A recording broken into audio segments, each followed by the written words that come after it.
Número 3, terceiro ponto para que uma equipe caminhe com êxito e conquista rumo ao êxito. Número 3, rumo à conquista. Focalize objetivos comuns. Focalize objetivos comuns. O que nos torna um não são nossas diferentes habilidades, mas sim nossas convicções comuns, né? A fé que a gente tem em comum. Se quisermos ter êxito como equipe, teremos de pensar de uma única forma e em uma só coisa. Embora até se admita que tenhamos formas distintas de conceber determinada coisa, mesmo que tenhamos formas diferentes de agir, devemos trabalhar em prol do mesmo objetivo que nos une.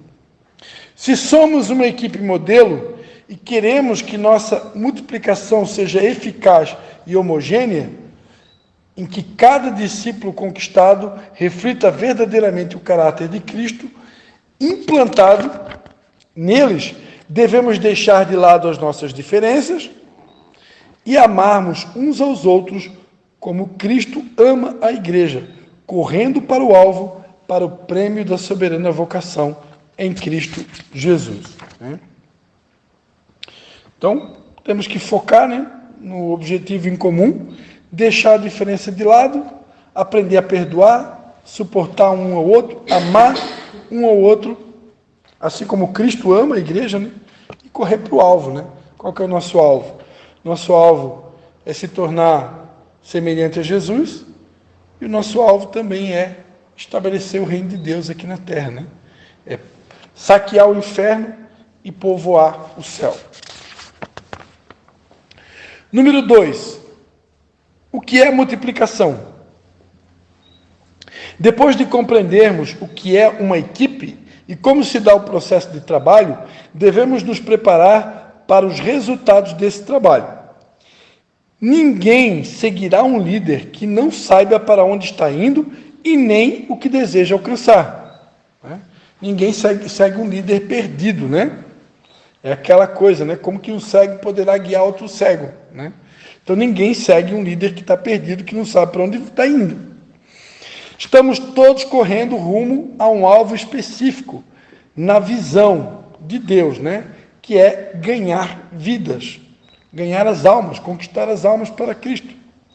Por isso, rumo a uma multiplicação de êxito, não basta apenas ter uma equipe com bons talentos individuais.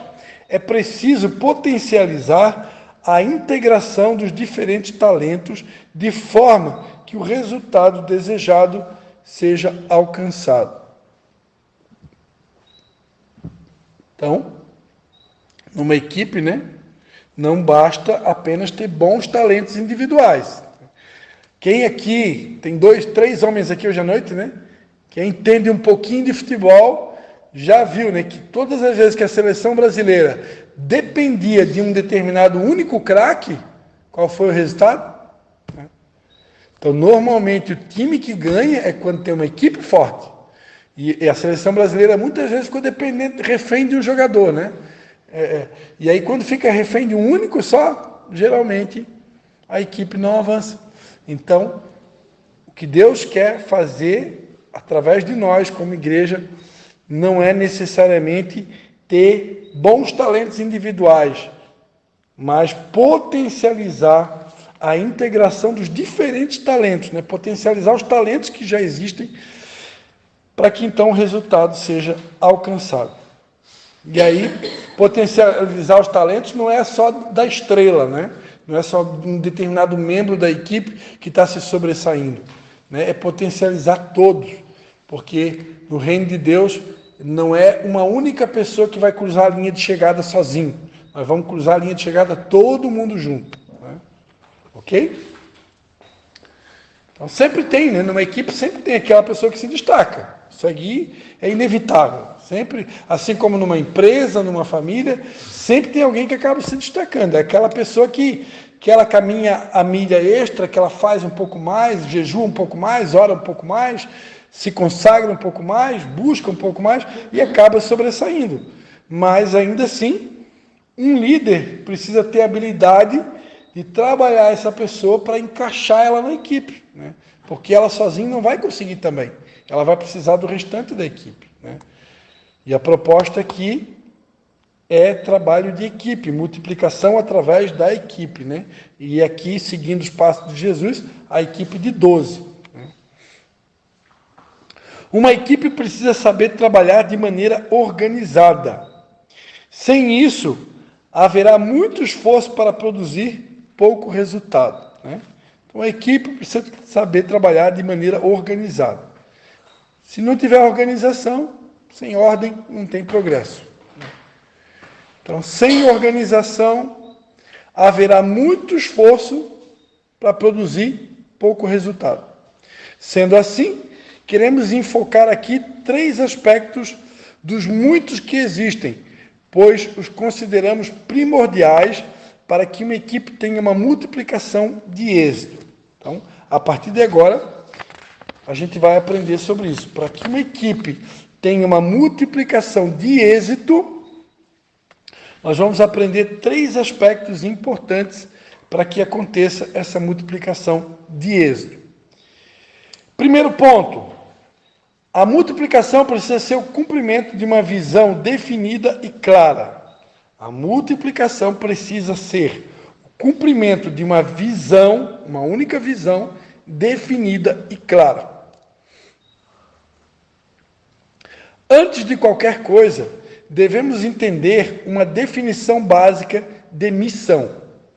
Missão nada mais é que o sonho. Missão nada mais é que o sonho. Embora esse seja um tema muito abordado na atualidade, nunca é demais falar dele. Antes de entrarmos no assunto, entendamos que aqui não estamos falando de simples aspirações que buscamos realizar, ou um desejo como o de uma criança, ou uma vontade distante.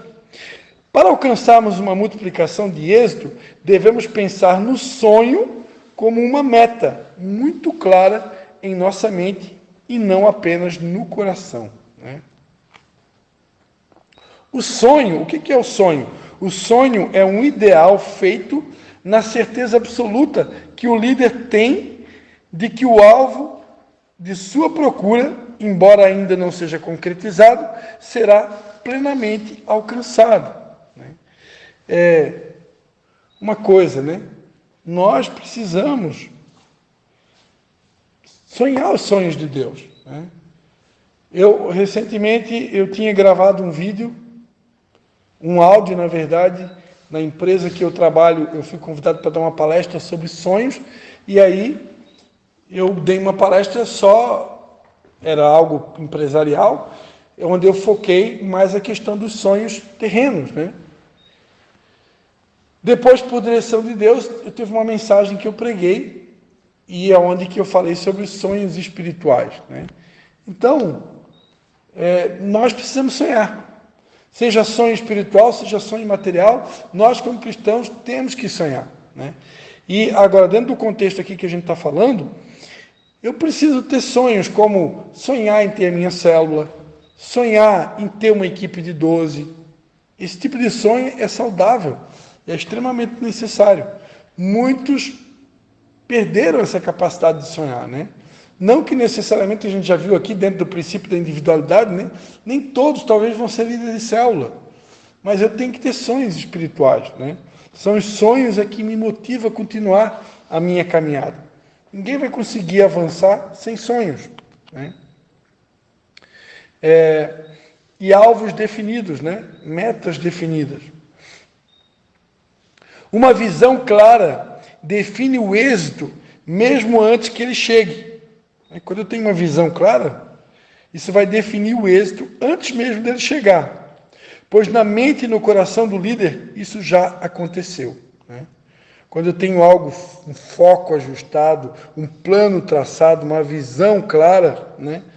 Antes de acontecer, na mente do líder já aconteceu. É aquele exemplo da mulher do fluxo de sangue, né? Ela disse, se eu tão somente tocar na orla do manto de Jesus, eu serei curado. Aqui na mente dela, ela já tinha alcançado a cura. Ela tinha certeza que quando ela tocasse, ela ia ser curada. Quando ela tocou, ela foi curada, mas aqui na mente dela, ela já tinha alcançado o milagre. Porque ela já tinha a fé necessária, né? Então, o líder que tem uma visão clara, ele já sabe o resultado antes mesmo de acontecer, né? Para ele, tudo já está concretizado no reino do Espírito. A palavra de Deus diz, assim como o homem pensa na sua alma, assim é, né? Então, uma pessoa que tem uma visão clara, na mente dela já está tudo concretizado no reino do Espírito. Isto, porém, requer, presta atenção, isto, porém, requer, primeiro, letra A, que a visão seja clara para o líder. Se uma visão não for clara no coração do líder da equipe, algo de muito ruim começa a acontecer, né? Primeiro, a frustração. É quando eu não tenho uma visão clara de onde eu quero chegar, do motivo pelo qual Deus me criou, qual é o meu propósito de vida, qual o propósito da equipe em que eu estou inserido, resultado é a frustração, né? Então eu preciso buscar em Deus ter uma visão clara. Propósito claro, objetivo claro. Muitas equipes enfrentam grandes dissabores por não terem líderes em cujo coração haja a clareza de sua visão. A única forma de ter essa clareza da visão para a condução de uma equipe, modelo, rumo à multiplicação, é buscar no coração de Deus os seus propósitos, né? Como é que eu vou buscar uma visão clara para os meus negócios, para o meu ministério, para a minha célula, para a minha equipe de 12? Em Deus, né? Deus é que dá a visão, Deus é que dá o norte, Deus é que dá a direção, Deus é que mostra o caminho. Jesus é o caminho, a verdade e a vida. Amém? Aqui achamos importante frisar, no entanto, que não estamos nos referindo à visão no modelo dos 12, mas à visão de Deus, né, como sendo um sonho a ser alcançado, né? E qual que é a visão de Deus? Qual que é o maior sonho de Deus, né?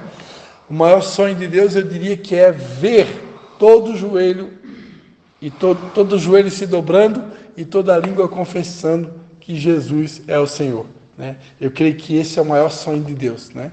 Porque imagina um pai perder filhos para o diabo. Imagina um pai lançando filhos no inferno, porque não obteram a salvação, né? Isso deve ser algo muito triste, né? Então ele, como pai, ele quer ver todos serem salvos, né?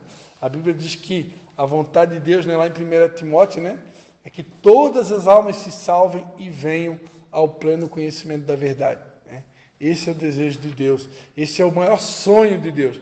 E nós, como cristãos, como equipe, precisamos sonhar esse sonho de Deus, que é ver, realmente saquear o inferno e alcançar o maior número de almas para Cristo. E para encerrar a aula de hoje, que a gente vai parar por aqui, letra B, né? A visão deve estar clara no coração e na mente da equipe. A visão deve estar clara no coração e na mente da equipe. Da mesma maneira que uma visão turva para o líder prejudica o alcance da multiplicação de êxito, a falta de clareza no que diz respeito à equipe também é muito prejudicial. O líder deve trabalhar para que ele e sua equipe sonhem os mesmos sonhos. Quando os integrantes da equipe não possuem os sonhos do coração de Deus, que foram implantados no coração do líder, não há crescimento. Não podemos fazer dos nossos sonhos particulares projetos mais importantes do que os da equipe, né? Se eu estou numa equipe, eu pertenço a uma equipe, por exemplo, no ministério, eu não posso ser egoísta de ficar pensando só no meu sonho particular. Eu tenho que sonhar os sonhos da equipe. Eu preciso aprender a sonhar os sonhos do meu líder. Se Deus colocou um pastor sobre a minha vida, Deus colocou um apóstolo sobre a minha vida, se Deus escolheu isso para mim, eu tenho que respeitar isso. E eu tenho que aprender a sonhar os sonhos do meu líder, né? Porque senão vira uma bagunça. Já pensou cada um sonhando o teu sonho em particular? Né? Aí um puxa para um lado, outro puxa para o outro, vira uma zorra total. Então Deus levantou um líder sobre a minha vida. Eu recentemente, essa semana, eu fiz um seminário de 3 dias, aqui em Canelinha mesmo, né, ali na igreja do Gabriel, com a nossa cobertura espiritual, né? Por quê? Porque eu tenho que, se eu quero ser exemplo para vocês, eu também tenho que me submeter a uma liderança, né? E obedecer a instrução que está sendo dada. Não tem, senão vira uma bagunça, né? Um puxa para um lado, outro puxa para o outro. Não. Deus levantou uma liderança sobre a minha vida, eu vou me submeter a ela, para que eu tenha autoridade, para que os meus discípulos se submetam a mim, e os discípulos dos meus discípulos se submetam a eles. Porque senão ninguém obedece a ninguém e vira uma zona, né? Então, o líder deve trabalhar para que ele e a sua equipe sonhem os mesmos sonhos. Quando os integrantes da equipe não possuem os sonhos do coração de Deus, que forem implantados no coração do líder, não há crescimento. Aí o crescimento estagna, né? Para tudo. Não podemos fazer dos nossos sonhos particulares, né? Já falei, projetos mais importantes do que os da equipe. Quando toda a equipe sonhar os sonhos do coração de Deus, não haverá inversão de valores e nem de prioridades. Se tiver todo mundo sonhando o sonho de Deus, todo mundo sonhando os sonhos de Deus, pensando na mesma frequência do Espírito Santo, né? Não vai haver divisão, não vai haver facção, e todos nós vamos chegar no objetivo comum. Ok? Então nós vamos parar por aqui hoje, e aí na próxima aula a gente continua a partir do item 2.2, certo? Alguém anota aí também para a gente não esquecer, para não falhar. E aí, na próxima aula, em nome de Jesus, nós concluímos a lição 9. Se der tempo, a gente já começa a corrigir, né? Se não, a gente marca uma aula só para corrigir as lições, e aí depois, então, a prova final e férias! Uhul! Vamos ficar de pé? Aleluia! A palavra férias é bom, né? Somente quando tem dinheiro para gastar nas férias.